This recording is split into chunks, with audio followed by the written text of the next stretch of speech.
మేము చదివించలేమని చెప్పే తల్లిదండ్రులకి మీరు ఇలాంటి అమ్మాయిని స్ఫూర్తిగా తీసుకొని చదివించాలి.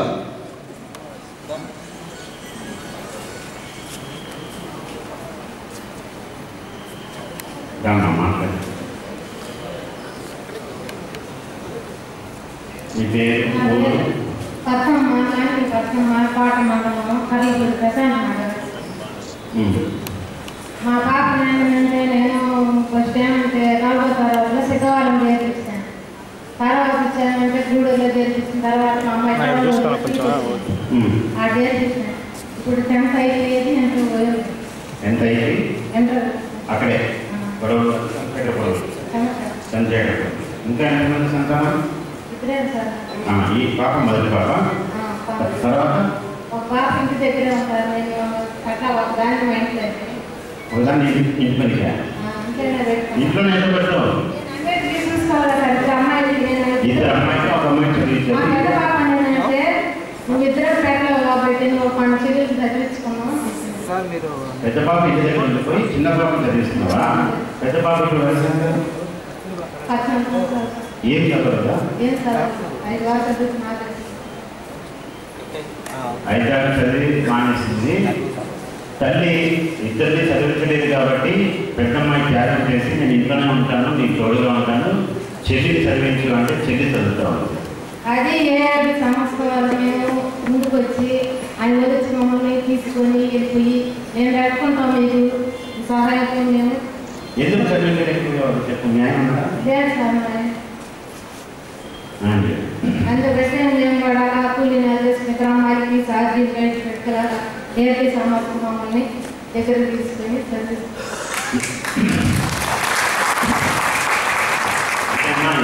ఎస్టీలకి హాస్టల్స్ ఉన్నాయి. గవర్నమెంట్ హాస్టల్స్ మీ కోటలోనే ఉంది ఎస్టీ గర్ల్స్ హాస్టల్. ఆ హాస్టల్లో వేస్తే తిండి కానీ బట్టలు కానీ కుక్కులు కానీ అన్నీ గవర్నమెంట్ వేస్తుంది కదా. నీ మీద పాపం ఏమి ఉండదు కదా. ఆ పాపను అక్కడ వేసి ఈ పాపను ఇక్కడ వేసి ఇద్దరు చదువుకునేవాళ్ళు కదా.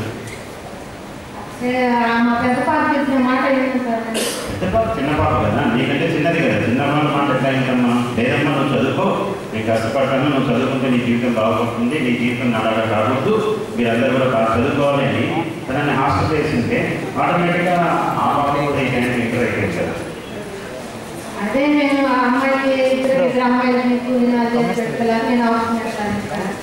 ఇదే మన పరిస్థితి అండి, ఇదే మన పరిస్థితి. ఇది చాలా మంది కుటుంబాల్లో ఉండే ఉంటుంది.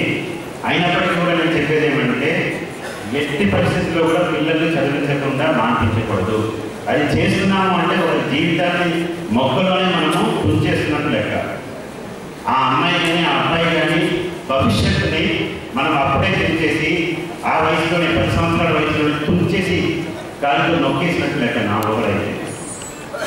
మన కడుపు కాలినా సరే, మన కడుపు చించుకొని పుట్టారు కాబట్టి మన కడుపు కాలినా సరే వాళ్ళని చదివించాల్సిన బాధ్యత మీ మీద ఉంది. చదువు ఒక్కటే, నేను మళ్ళా చదువుతున్నాను, చదువు ఒక్కటే ఈ తారతమ్యాన్ని, సమాజంలో ఉన్నటువంటి తారతమ్యాన్ని సమూలంగా రూపుమార్చేది చదువు ఒక్కటే. తనని జాలిపడి నేను ₹1,00,000 ఇస్తాను ఈరోజు, ఇవ్వగలను కూడా. కానీ ఇస్తే ఏమవచ్చు? ఏమి కాదు. ఆ ₹1,00,000 ఏమి అని సంవత్సరం తర్వాత ఉంటే ఖర్చు అయిపోయినాక. కానీ అదే ఒక ఆడపిల్లకి చదువు చెప్పిస్తే నీవు ఏం చదువుతున్నావు అని తనని ఈ సంవత్సరం ఉంటే నెక్స్ట్ సంవత్సరం వెళ్ళినప్పుడు ఇంకో తరగతి ముందుకు వెళ్తుంది, అభివృద్ధి ఉంటుంది. ఇంకో 2 సంవత్సరాల తర్వాత అడిగితే ఇంకో 2 క్లాసులు పైకి వెళ్తుంది. డబ్బు పోతుంది, భూమి పోతుంది, ఇంకోటి పోతుంది, ఏమైనా పోతే తప్పిస్తే చదువు మాత్రం ఎక్కడికి పోతుంది. చదువు అన్నది చదువుతున్నటువంటి ఆ చదువు అంటే నీ యొక్క సంపద.